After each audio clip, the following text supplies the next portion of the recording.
civics engagement, public service. And we had a nice conversation last night too at just about politics in general, and so extremely excited to have him on. And you don't look like you have a computer, which unusual for a tech guy. But so anyhow, Mayor Vruwink. Great. Good morning, everybody. It's a little bit simpler sometimes to avoid the technology, and we've all had our experiences presenting to a group, where something hasn't gone completely the way we'd like. So very analog today, and I hope that as I go through my remarks this morning, that you'll be thinking of some questions. I want to save some time at the end, so I'm not just speaking to you, but giving you the opportunity to ask me questions so I can answer them as well. So good morning. It's an honor to be invited to present on the topic of lean government today at your conference. I'd like to extend a thank you to Justin, your president, as I understand, for just a few more days, outgoing president, for the invitation to come and speak to you about our experiences with lean government. And I do have to say, as Justin said, as somewhat of a techie myself, looking at your agenda, I got a little bit excited, not because you were at Titletown last night and got to probably indulge in a cold one or two, but because what you all are doing to infuse technology into an institution like government, which we all know, if people like you don't continue to inspire and challenge sort of the processes in which government operates, things don't change. So I am excited about a lot of the sessions that you'll partake in today, particularly and you have maybe yesterday, related to technology. The opportunity to speak today is very timely in that it comes on the heels of what I do as an annual State of the City address. And at that address, I spoke of the overall health of the community, both within the walls of City Hall and in our city, related to three areas: economic, organizational, and civic health.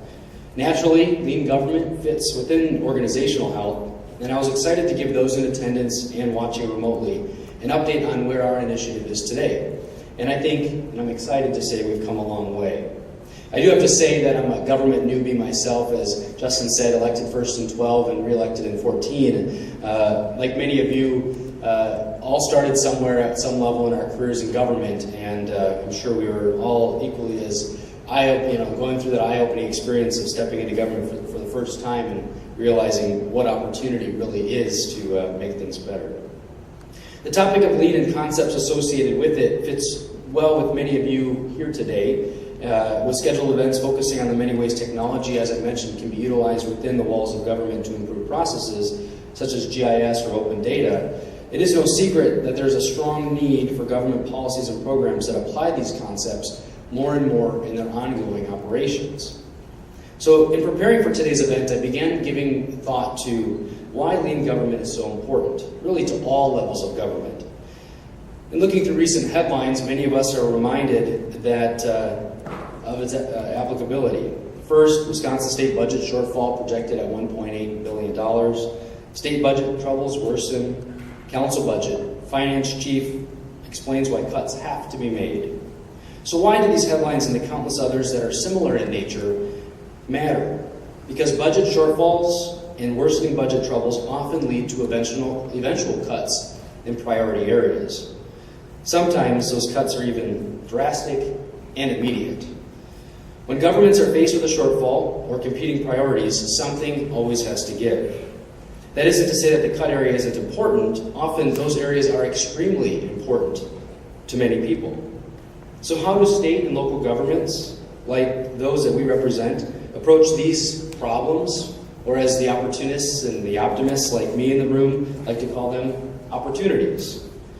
One way is through examining their processes to identify ways in which they can do things more effectively and efficiently. When I look at the headlines, I see a perfect reason for applying concepts I'll discuss with you today, and some of you will be exposed to this afternoon in the government session, in the lean government session. So out of fear of spoiling that session, I will speak from the perspective of a chief elected official and administrator.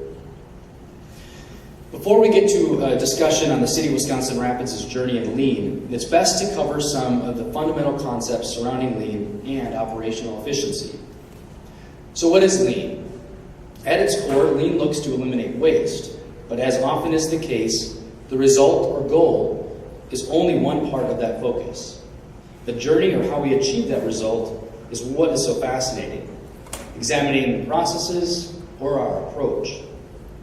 Expanding on that definition, lean is a systematic approach to identifying and eliminating waste or the non-value added activities through the mindset of continuous improvement. When we look at lean, we are looking to improve the speed and efficiency of a process by eliminating that waste. Studies and practice has demonstrated that for most processes in public and private sectors, only a small part of the overall process actually adds value to the customer. Oftentimes, that's the source of public commentary. What that means is that a large part of any process is either going to be necessary, non-value adding, or unnecessary, non-value adding. Once we closely examine our processes, we can look to improve process performance by targeting non-essential, non-value added activities to either eliminate waste or completely improve the process. What lean is not is the reduction of employees. It's a misconception that lean stands for workforce elimination. In fact, it's been our experience that rather eliminate employees, we've seen increased job satisfaction, improved morale through participation in activities, and most important to administrators like me, better workforce utilization through incorporating lean into our organization. Now, let me give some details related to our lean journey specifically. The City of Wisconsin Rapids began our lean journey approximately 2 years ago when the city had the opportunity to leverage partial grant funding with local educational resources through our Mid-State Technical College to train 30 city employees in the concepts of lean operational efficiency. With support from a forward-thinking city council and an interest from employees, we brought in a consultant and instructor to assist us in getting started on the right foot. Because all journeys are different, we thought the best way to approach making this initiative our own was to brand it as such. Lean government in Wisconsin Rapids is referred to as rapid improvement. Pretty fitting for having water in our name and the flowing that follows.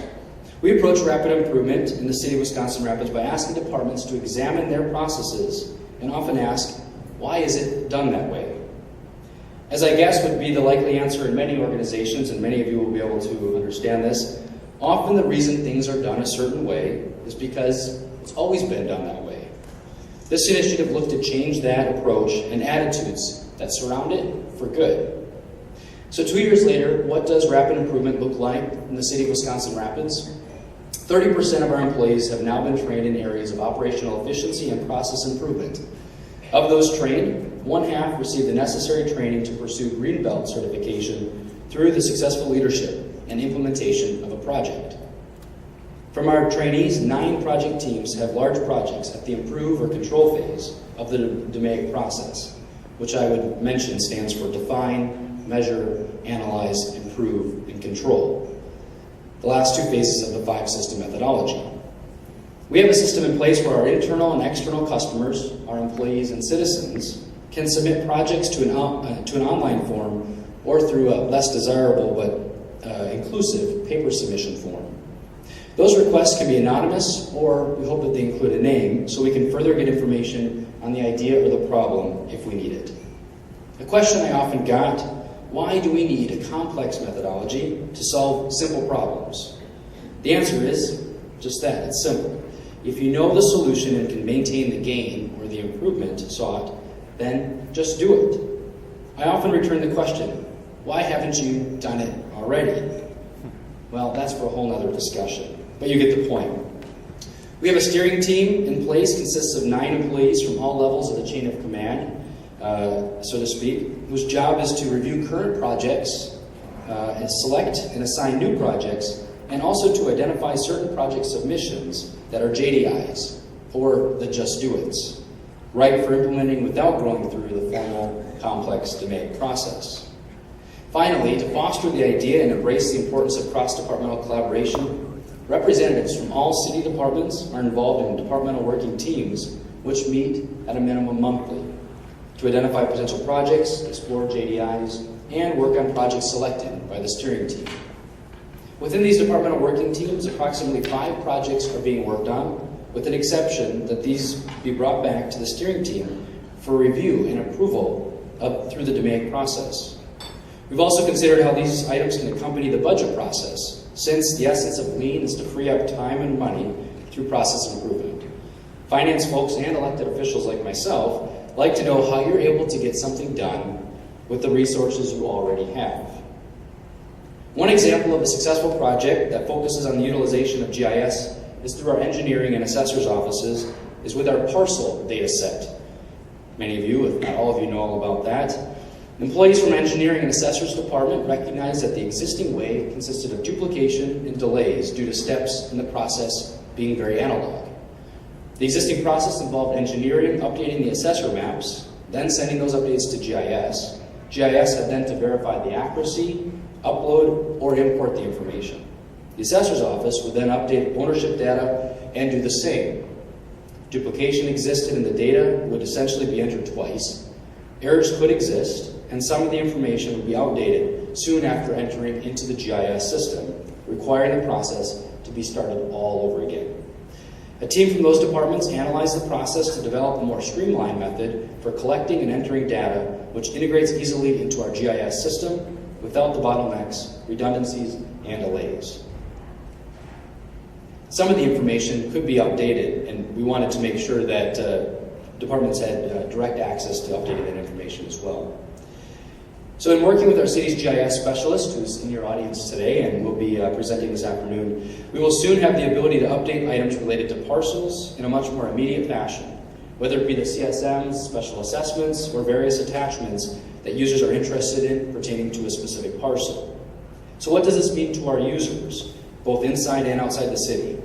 For users inside the city, this means for those outside of City Hall, this means less trips to City Hall. For those inside, it means less duplication, frustration, and time needed to enter and update the related data in the parcels.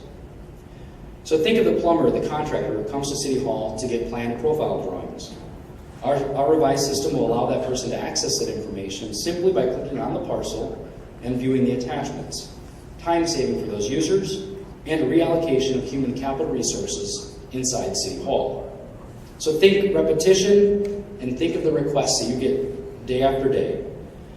A couple of other examples that we discovered, not so related directly to your conference. One thing that stuck out to me was the fact that in our analysis of processes, we had a stock room where many cities and counties have them. But for the fire department to request a pack of batteries required 12 touches to get that pack of batteries from the requested office to the fire department. And you think, well, how can that be when they could drive across town and buy them themselves? Well, we all can think of government processes that are like that. So now you have a bit of background on rapid improvement here within the city of Wisconsin Rapids. I wanted to spend the remainder of my time going over some of the best practices in what we learned in our journey. The first, engaging leadership to bring about cultural and innovative change. The blessing of working within government is that elections bring about new leadership, but the curse is sometimes that a change in leadership doesn't always bring about the change we wish to see, or that the change doesn't occur often as elected officials stay, or better, are continuously reelected. Again, another discussion for another time. As with many initiatives in both the public and private sector, success often depends on bringing about cultural change through engaging leadership. And this is why it's everyone's responsibility to inspire and educate our leaders, both elected and appointed, as to the value of change, the change for the good I'm referring to. Our Rapid Improvement Initiative was no exception. Early on, efforts were taken to establish a culture of continuous improvement with employees at all levels. But we understood that fully integrating the departments would mean that leadership must hold those in their departments accountable to bring about that change. Through early conversations about the benefits of lean government, I worked with experts in the field of Six Sigma to help craft the message and demonstrate that lean was a way to constructively challenge the way it's always been culture and replace it with a culture of continuous improvement. Additionally, metrics were built into our organization's annual performance objectives to encourage successful initial buy-in and implementation of projects in our organization. As the city began looking at potential projects, one thing we found helpful in convincing employees at all levels of Lean's value was that when we had employees working cross-departmentally on projects and through ongoing observation and conversations, working together to find ways to more effectively approach tasks. Oftentimes, it was eye-opening to see the IT director to be involved with the city garage stockroom processes, where we found ways to infuse technology into their operations and improve items downstream, like billing, reordering, and inventory management. Moving from an expectation that nothing or should ever change to always re-examining or examining our processes for improvement is very powerful, and one that can quickly open your eyes to the ways we can improve government and achieve cost savings. Where we've had real success in convincing leadership to support Lean is where we have delivered the results. When we can provide that our process is better, money is being saved, and that people are more motivated, then we can really convince leadership to take up the Lean cause. This was most certainly the case as I sought to build support and make case for that efficiency with my management team and our governing body, the City Council. Through very transparent and ongoing intentional discussions with folks all across the organization, I have been able to build coalitions with groups that are all across what we like to refer to as the bell curve in organizational cultural change. And remember, I took office shortly after the implementation of Act 10, recognizing that many, if not everybody, was skeptical of any sort of initiative such as this. Second, find time and ways to fit Lean into government in your offices and reap the rewards. It was also through the coalition building and making the case for the training and capacity building that I was able to make the case of the priority the initiative was. From the onset, making time in our busy schedules for implementing Lean was identified as critical to our success. From the requirement that part of one afternoon each week be set aside for training, or that be made available for departmental meetings, it took, and let me tell you, continues to take, a reminder to ourselves that this wasn't yet another thing to do, but something we should always be doing. And there is most certainly a tangible benefit that comes about when departments carve out time to meet with each other and other departments around activities that touch and cross each department. When we get staff out of different silos of the organization together, beautiful things can happen. In some cases, I'm probably preaching to the choir here, as many of you have to do this even just to accomplish your jobs. We start to see people connect the dots on how what I do every day links to what you do every day, and how that leads to what we are trying to do as an organization. It's very enjoyable to see staff who may have spoken to each other infrequently in a number of years meet face to face and begin discussing how they can improve a process that touches multiple departments and ultimately improves the overall morale and work environment. But asking that people give us time is hard enough. Our organizational culture is one of the short meeting. Rather than spend a serious chunk of time looking at something in order to achieve more, staff would often rather attend regularly for a short period of time. But sometimes this can work, but there is a danger that we regularly meet to spend 15 minutes reminding ourselves of what we're there for, half an hour talking about why we haven't done anything, then 15 minutes worrying about the next meeting we have to go to. Even worse, often the task itself being discussed wouldn't take much more than an hour of dedicated time. What we found works well is regularly scheduled chunks of time longer than a typical 30-minute block. It can be an hour, sometimes two, once a month, where a departmental meeting looks at processes, where a project team works toward moving their project along the DMAIC process for the next report out session. And that gives us an excellent segue into the next practice we've learned for the long-term embracement of Lean in government. Third is embrace and communicate the benefits we experience from process improvements. One of the most satisfying components of any initiative for those involved in it, besides seeing that aha moment, is working in a group. It comes through learning new projects, progressing through all stages of DMAIC, and allowing for feedback and suggestions of those involved. With this in mind, we recognized early on that the success of an initiative that looked to examine processes would rely on creating an environment that promotes honest and candid and open dialogue. To that end, we've built in methods for communicating and reporting our organization but also know from successful programs like you're going to hear today, probably in Brown County and others, that we all can do more. Part of the Rapid Improvement Initiative focuses on accountability and ensuring that projects move through the steps of lean in a timely manner is through monthly report outs. Report outs are a fantastic way to get our employees together around a project, to celebrate the progress that teams have experienced in improving their processes. At the same time, these events ensure that employees and stakeholders outside of the project teams, the employee group as a whole, have the opportunity to be exposed to the project and provide feedback and even a perspective that may not have been considered.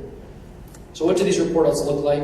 About every 1 or 2 months, our project teams convene for part of the morning to participate in report outs. The expectation of the report out process is that all teams either give a status update or walk through their DMAIC process to be credited for completing the phased deliverables that fall within each step of the DMAIC process. What this does is not only advances projects, but it also educates internal stakeholders on processes within departments and allows for the collaboration and removal of silos that commonly exist in the public sector. But while we take efforts to ensure communication internally, there is more that we can do to update our employees, but not lose sight of the people we really serve, those of our residents. When we look at possibilities for added communication avenues, we can look to what other municipalities are doing for additional opportunities. One opportunity that some municipalities use, that's probably common to some of you, are newsletters. And from an audience standpoint, newsletters present a significant opportunity to reach an audience that we may not otherwise have reached. And they obviously can take on many forms, electronic and others. Website resources are also an excellent opportunity for communicating our progress, both to our employees and those external to City Hall. So much so that website reorganization has already been suggested as a project. We know that people access information very differently, whether it's as it's been traditionally done, picking up a newspaper or accessing a website from their smartphone. We're always looking to ways to communicate to audiences to improve the experiences people have in accessing information. And frankly, this is a huge benefit that we've seen from technology improvements and embracements in the city. And it's important to note, I think, that residents are constantly looking for the good news that comes from government, and efforts like these fall right into that category. Fourth, keep records of your improvements.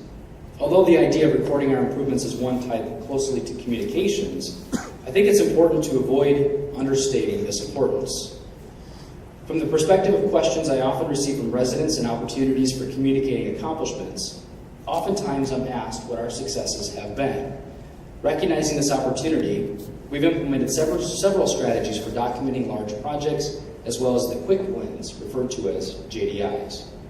For larger projects, the city has utilized project summary documents to close out projects once they're well into the control phase. These summary documents serve multiple purposes. First, they work well for a handoff document to ensure a smooth transition of the improved process within departments and maintaining the gain. Second, the summary documents work well in communications externally. If an individual inquires into the benefit of the stockroom reorganization at the city garage, the project summary document can easily show the time savings through the reorganization as well as the demonstrated cost savings. And being able to present a high-level summary on project outcomes adds value to our internal and external customers through communication of metrics that reinforce our improvements. It takes our response from it improved the process because we think it's better, to being able to give supporting data to speaking to the cost or time savings. And that supporting data can say a lot to the benefits of process improvement. Along with large projects, sometimes just as significant are the projects that we refer to as the just do it's, or projects that don't need to go through the formal DMAIC process. When the steering team reviews project submissions from their call-out process, we often have a large number of projects that fall within the JDI category that are able to be kicked back to departments or project teams for more immediate review and implementation. Being more immediate implementation, it is only what we like to call low-hanging fruit. It's only natural that our list of JDIs completed becomes rather large in comparison to other projects. Because we have completed many JDIs, we sought out a solution to document what we have completed and what is still outstanding. By creating a JDI list, we were able to see easily how far we've come as an organization, It is one thing to say we have 15 large projects completed or in process in the city. It's an entirely different thing if you look closer at the JDIs we've identified and are either in process or completed, which is a list closer to the number 40. A running list of JDIs allows for a more comprehensive look at our accomplishments with the initiative and continues to build pride and support in our organization through reflecting on the journey thus far. It's the small wins that are just as important as the large wins. The best practices I've talked about today are just a snapshot of what makes up a large and significant part of the culture within the city of Wisconsin Rapids. And at its core, Lean is a simple approach where we examine our everyday processes and seek to optimize them in essential, non-value-added activities. While that seems easy to implement, it can be a difficult journey. And when I reflect on that, I feel that I've learned that it's all about the people. Those most involved with the process need to feel that they have a say in its improvement and are a part of the change. It can't be top-down. It can't be departmental-led. At its core, the initiative's success relies on those behind it, and we try to reinforce the significance of everyone's involvement on a continual basis. I appreciate the time you've given me this morning to talk about the approach that we've taken within Lean government. Of course, we don't have all the answers, and there isn't a one-size-fits-all approach.